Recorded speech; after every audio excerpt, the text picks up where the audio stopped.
नमस्कार दोस्तों, कहानी क्राइम चैनल पर आपका स्वागत है। दोस्तों, आज की हमारी जो क्राइम की कहानी है वो है वैंकूवर कनाडा से। तो चलिए दोस्तों, शुरू करते हैं क्राइम की इस सच्ची कहानी को। दोस्तों, हम सभी के मन में अपनी लाइफ को लेकर कुछ ना कुछ सपने या अरमान होते हैं। हम सभी एक अच्छी लाइफ स्टाइल का, एक अच्छा लाइफ पार्टनर और एक अच्छा कैरियर चाहते हैं और अपने सपनों के लिए हर मुमकिन कोशिश करना चाहते हैं। पर हम जैसा चाहते हैं हमें वैसा हमेशा नहीं मिलता। पर आज की कहानी ऐसी है जिसमें हम देखेंगे कि मनचाही जिंदगी हासिल करने के बाद भी, सब कुछ प्लानिंग के अकॉर्डिंग होने के बाद, कैसे किस्मत का खेल पलट जाता है। जहां दुख और परेशानी की सबसे कम गुंजाइश होती है, वहां भी क्राइम अपने पैर बसा ही लेता है। एक लड़की के लिए सबसे बड़ी ख्वाहिश यही होती है कि उसे एक अच्छा, केयरिंग और प्यार करने वाला पति मिले, जिसके साथ वो जिंदगी आराम से बिता सके। मंजीत बसरा की जिंदगी भी किसी सपने से कम नहीं थी। अच्छी जिंदगी की तलाश में मंजीत बसरा का परिवार इंडिया से वैंकूवर कनाडा आया था। मंजीत ने अपनी जिंदगी में सब कुछ बहुत पहले ही प्लान कर रखा था और अचीव भी कर लिया था। मंजीत एक टीचर बनना चाहती थी और ऐसा ही हुआ। इसी दौरान उनकी मुलाकात उनके लव यानी कि उनके लाइफ पार्टनर मुख्तार पंघाली से हुई। मुख्तार और मंजीत को लव एट फर्स्ट साइट हो चुका था, यानी दोनों ही एक दूसरे से प्यार करते थे। दोनों शादी भी करना चाहते थे और इसके लिए उन दोनों के परिवार वाले भी राजी थे। अच्छा कैरियर, मनचाहा लाइफ पार्टनर और फैमिली का सपोर्ट, मंजीत की लाइफ सही मायनों में पिक्चर परफेक्ट थी। पर 16 अक्टूबर 2006 को 4 मंथ की प्रेग्नेंट मंजीत बसरा योगा क्लास से आ रही थी। शायद कभी सोचा भी नहीं होगा कि उनकी पिक्चर परफेक्ट का अंत कुछ इस तरह से होगा। 16 अक्टूबर 2006 को मंजीत बसरा के गुमशुदा होने की खबर सामने आती है और 5 दिन बाद उनकी जली हुई लाश बीच के किनारे पर सुनसान सड़क में पड़ी मिलती है। पुलिस इन्वेस्टिगेशन टीम और मंजीत बसरा के परिवार वालों को मानो यकीन ही नहीं हो रहा था कि कोई ऐसा कैसे कर सकता है। आखिर मंजीत से किसी की क्या दुश्मनी रही होगी, जिसने मंजीत को मारने से पहले ये तक भी नहीं सोचा कि वो पेट से है। ऐसा करने वाला सच में कोई शैतान ही होगा।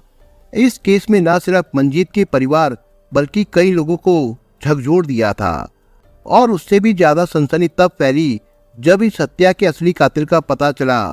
क्या हुआ था मंजीत के साथ और कौन था इसके पीछे, इन सब का पता लगाएंगे हम आज की इस कहानी में। मंजीत बसरा भारतीय मूल की कनेडियन महिला थी, जो अपने पति मुख्तार पंघाली और अपनी 3 साल की बेटी माया के साथ ब्रिटिश कोलंबिया कनाडा में रहती थी। मंजीत बसरा का परिवार अच्छी जिंदगी की तलाश में वैंकूवर कनाडा आया था। मंजीत के परिवार ने अपनी फैमिली और बच्चों को हर मुमकिन खुशी देने के लिए काफी मेहनत की थी। मंजीत का बचपन काफी खुशहाल बीता था। हर लड़की की तरह मंजीत के भी कुछ सपने थे।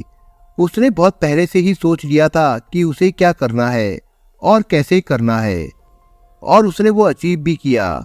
उसे टीचर बनना था, जो कि उसे एक अच्छा और स्टेबल कैरियर देता, जिसके लिए मंजीत ने टीचर बनने की पढ़ाई की। इंडिया से ही बिलोंग करता था मुख्तार भी। मंजीत की तरह टीचर बनने के अपने कैरियर को पूरा करने वो कनाडा पढ़ने आया था। मुख्तार दिखने में काफी हैंडसम और खुश मिजाज इंसान था। मंजीत मुख्तार को पसंद करती थी। उसके लिए ये लव एट फर्स्ट साइट था। मुख्तार भी मंजीत को पसंद करता था। जब दोनों के परिवार वालों को पता चला कि वो दोनों शादी करना चाहते हैं, तो दोनों ही परिवार काफी खुश थे। मंजीत के परिवार वालों को भरोसा था कि मुख्तार एक अच्छा और जिम्मेदार लड़का है, जो कि उनकी बेटी को खुश रखेगा। 1997 में मुख्तार और मंजीत ने शादी कर ली। उनके परिवार वालों की नज़र में वो एक परफेक्ट हैप्पी कपल थे, जो कि काफ़ी फ्रेंडली और खुश मिजाज थे। पर कुछ सालों बाद ही मंजीत को अपनी शादीशुदा जिंदगी में प्रॉब्लम फेस करने पड़े, जब उसके पति मुख्तार का असली चेहरा उसके सामने आया। मुख्तार एक कंजर्वेटिव फैमिली से बिलोंग करता था और उसकी सोच भी कुछ वैसी ही थी। उसके अनुसार मंजीत यानी उसकी पत्नी को उसके लिए खाना बनाना चाहिए, उसकी सेवा करनी चाहिए। जब वो घर लौटे तो खाने की टेबल पर उसके लिए लजीज खाना बना होना चाहिए। मंजीत मुख्तियार के इस बर्ताव से काफी परेशान थी। वो एक मजबूत इरादों वाली और मेहनती लड़की थी। उसने अपनी लाइफ में सब कुछ प्लान कर रखा था और अचीव भी किया था।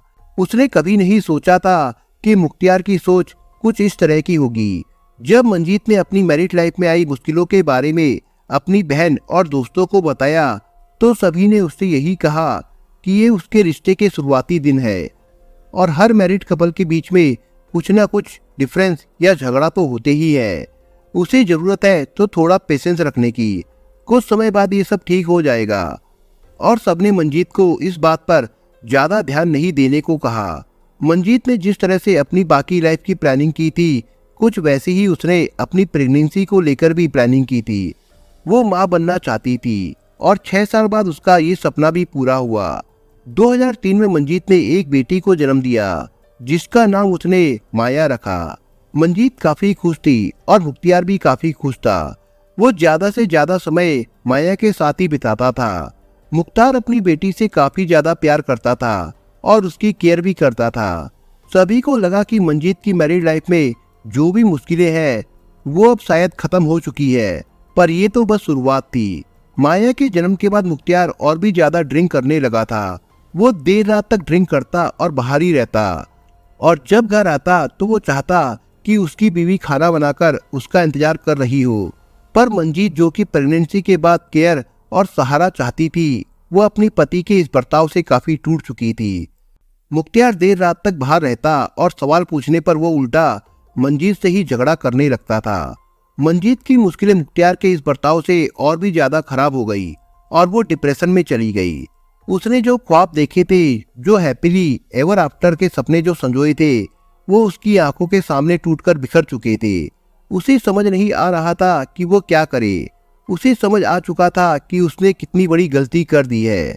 वो मुख्तियार को समझाती थी कि वो उसके साथ देखे सपने फिर से जीना चाहती है, फिर से मुख्तियार का प्यार पाना चाहती है। मंजीत एक और बच्चा चाहती थी, पर रोज के झगड़ों की वजह से लगने लगा था कि अब ये मुमकिन नहीं है। पर कुछ समय बाद ही फिर से खुशी ने मंजीत के दरवाजे पर दस्तक दी।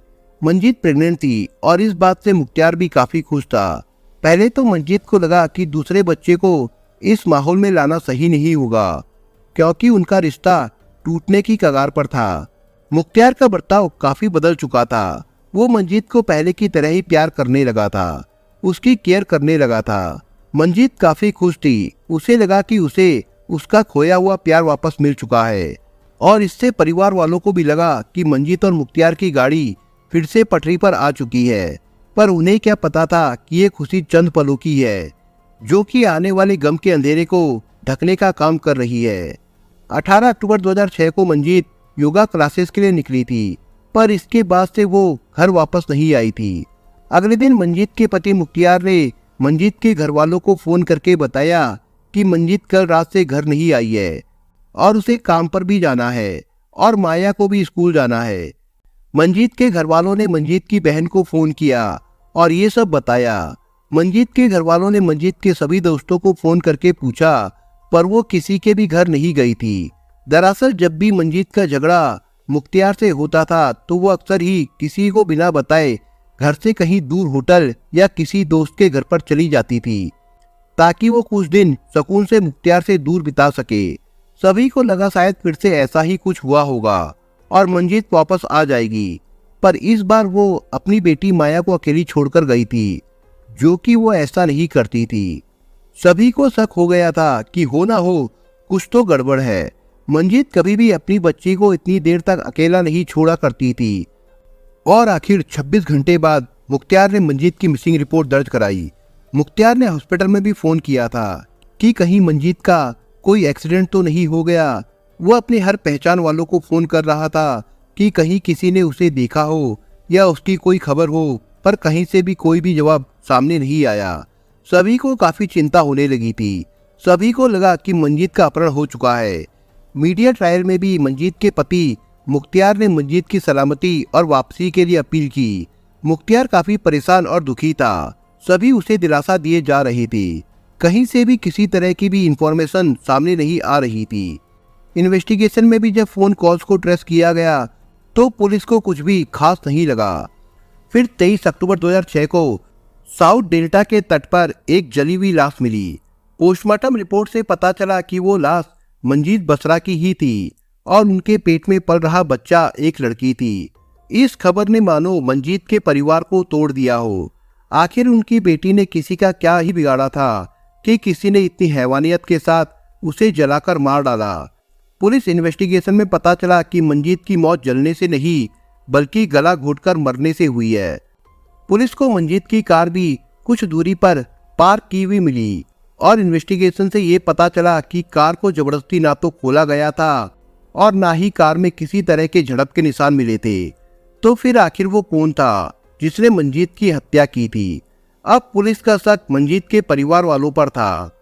पुलिस ने मंजीत का बैकग्राउंड चेक किया और उन्हें ऐसा कोई भी सस्पेक्ट नहीं मिला जिसकी मंजीत से कोई दुश्मनी हो। तब एक बार फिर पुलिस ने मंजीत के पति मुख्तियार से पूछताछ करने की सोची। पूछताछ के दौरान ये बात सामने आई कि मंजीत पिछले 1 साल से अपने कॉलेज के फ्रेंड टोनी से रेगुलर कांटेक्ट में थी। उससे देर समय तक बात करती थी और कभी कभी डिनर पर भी जाया करती थी। पुलिस को भी टोनी पर शक हुआ और उन्होंने टोनी से पूछताछ की। पहले तो पुलिस को लगा कि ये कोई लव ट्रायंगल का या कोई अफेयर का केस है, पर टोनी से बात करने पर उन्हें पता चला कि टोनी का मंजीत के साथ ऐसा कोई भी रिश्ता नहीं था, जैसा कि मुख्तियार ने बताया था। टोनी और मंजीत सिर्फ एक अच्छे दोस्त थे और इस बात की पुष्टि तब हुई जब टोनी ने लाइव डिटेक्टर टेस्ट में सभी सवालों के जवाब सही दिए। इसके बाद एक बार फिर से पुलिस ने मुख्तियार से पूछताछ की। पुलिस का शक अब मुख्तियार पर था, पर उन्हें ऐसा कोई भी सबूत नहीं मिल रहा था जिससे वो ये कह सके कि मुख्तियार ही मुजरिम है। एक बार फिर पूछताछ के दौरान पता चला कि मंजीत और मुख्तियार के परिवार में एक और शख्स है जो कि उनके लाइफ के काफी करीब था और वो था मुख्तियार का छोटा भाई सुखविंदर। सुखविंदर पंगाली मंजीत और मुख्तियार के घर के बेसमेंट में ही रहता था, पर मंजीत के कहने पर मुख्तियार ने सुखविंदर को घर से निकाल दिया था। दरअसल सुखविंदर का मुख्तियार की ड्रिंकिंग नशे की लत में काफी बड़ा हाथ था। सुखविंदर के कारण मुख्तियार की शराब पीने की आदत और भी ज्यादा खराब हो चली थी। मंजीत ये सब देख रही थी कि कैसे सुखविंदर की वजह से उसका घर बर्बाद हो रहा है, इसलिए उसने मुख्तियार को अल्टीमेटम दे दिया कि या तो वो इस घर में रहेगी या फिर सुखविंदर। मुख्तियार ने मंजीत को चुना। पुलिस का शक सुखविंदर पर था, पर सुखविंदर के खिलाफ भी कोई सबूत नहीं मिले। जिस रात मंजीत गायब हुई थी उस रात सुखविंदर अपने दोस्तों के साथ था, जिसका सबूत भी उसने पुलिस को दे दिया था। अब एक बार फिर पुलिस का शक मुख्तियार पर था। मंजीत ने उसके भाई को घर से निकालकर उसके ईगो और मर्दानगी को हर्ट किया था, जिसकी वजह से मुख्तियार के मन में मंजीत के लिए नफरत पैदा हो गई थी। उनकी परफेक्ट मैरिड लाइफ का सच सबके सामने आ चुका था। सबको पता चल चुका था कि मुख्तियार और मंजीत का रिश्ता सिर्फ ऊपर ही ऊपर से देखने में अच्छा है, जबकि उनका रिश्ता तो टूटने की कगार पर था। फिर भी ये कोई पुख्ता सबूत नहीं बनता मुख्तियार को मुजरिम बनाने का। ऊपर से मंजीत के परिवार वालों और दोस्तों को भी मुख्तियार पर काफी भरोसा था और उनके लिए मुख्तियार एक बहुत बड़े दुख को झेल रहा था। ऐसे में पुलिस को भी लीड नहीं मिल रही थी। तब एक बार फिर से पुलिस ने सभी सबूतों की जांच करने की ठानी।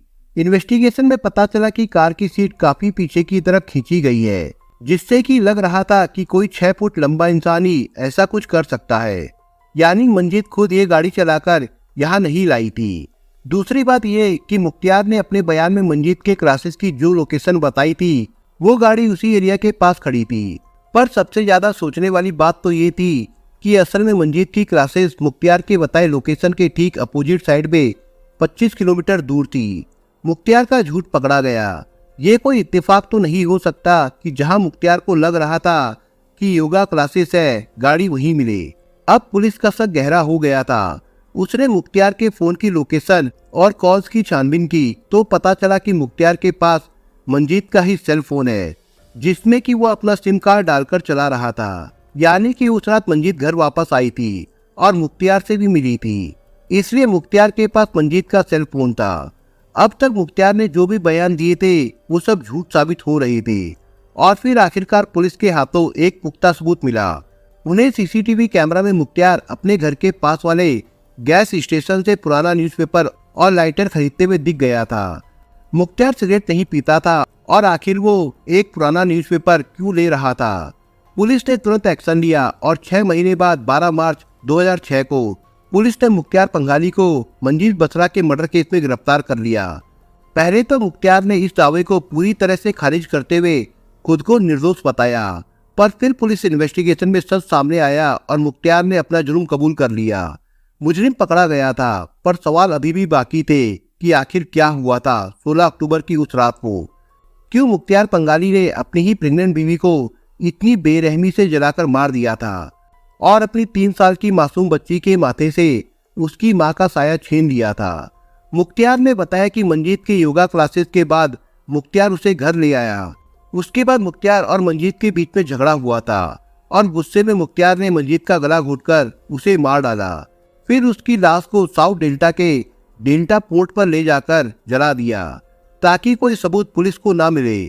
मार्च 2011 को मीडिया बयान के अनुसार हत्या की कोई भी ठोस वजह सामने नहीं आई थी, पर इन्वेस्टिगेशन के दौरान मुख्तार ने इस अपराध को अंजाम देने की वजह बताई थी, जिसे सुनकर सभी हैरान थे। मुख्तार पंगाली ने अपनी बीवी मंजीत बसरा की हत्या के लिए कारण उसके मन में मंजीत के लिए घृणा को बताया। मुख्तार मंजीत से नफरत करने लगा था। ये सुनकर मंजीत और मुख्तार के परिवार वालों और दोस्तों को बड़ी हैरानी हुई, जिसे वो एक परफेक्ट कपल समझते थे और जिस मुख्तार को अभी तक उसकी पत्नी के चले जाने के दुख में दिलासा दे रहे थे, वही असली कातिल निकला। मंजीत के घरवाले मुख्तार को अपना दोस्त और परिवार मानते थे, जिसकी आंखों में उन्होंने मंजीत के लिए प्यार देखा था। आखिर कैसे वो अपनी पत्नी से इतनी नफरत और घृणा कर सकता है कि उसने उसे मारते वक्त ये भी नहीं सोचा कि वो प्रेग्नेंट है और एक 3 साल के बच्चे की मां है। नवंबर 2010 मुख्तार पंगाली को मंजीत बसरा मर्डर केस में दोषी घोषित किया गया। उसके ऊपर 2nd डिग्री मर्डर केस के चार्जेस लगाए गए। मुख्तार की गिरफ्तारी के तुरंत बाद ही मंजीत और मुख्तार की इकलौती बेटी 3 साल की बेटी माया की फुल कस्टडी के लिए मंजीत बसरा के परिवार और मुख्तार के परिवार ने कोर्ट में केस भी लड़ा और आखिर में माया की फुल कस्टडी मंजीत की बहन जैस्मीन भामरा को मिली। जैस्मीन ने एक मीडिया हाउस के साथ हुई बातचीत के दौरान बताया कि कोर्ट ट्रायल के दौरान मुख्तार को अपने सामने खड़ा देखना उनके लिए काफी भयावह था। वो सपने में भी नहीं सोच सकती थी कि उनकी बहन के साथ कुछ ऐसा भी हो सकता है। मुख्तार का चेहरा हर बार उन्हें अपनी बहन के साथ हुई दर्दनाक घटना की याद दिलाता है। बार बार मुख्तार का चेहरा देखना और उसका सामना करना जैस्मीन भामरा के लिए काफी मुश्किल था। दोस्तों, इस कहानी के बारे में आपके विचार क्या है, हमें कमेंट बॉक्स में जरूर बताएं। और दोस्तों, अगर आपको हमारा काम पसंद आया हो तो वीडियो को लाइक शेयर जरूर करिए। और अगर आपने अभी तक चैनल को सब्सक्राइब नहीं किया हो तो जाने से पहले चैनल को सब्सक्राइब जरूर करिए। दोस्तों, धन्यवाद।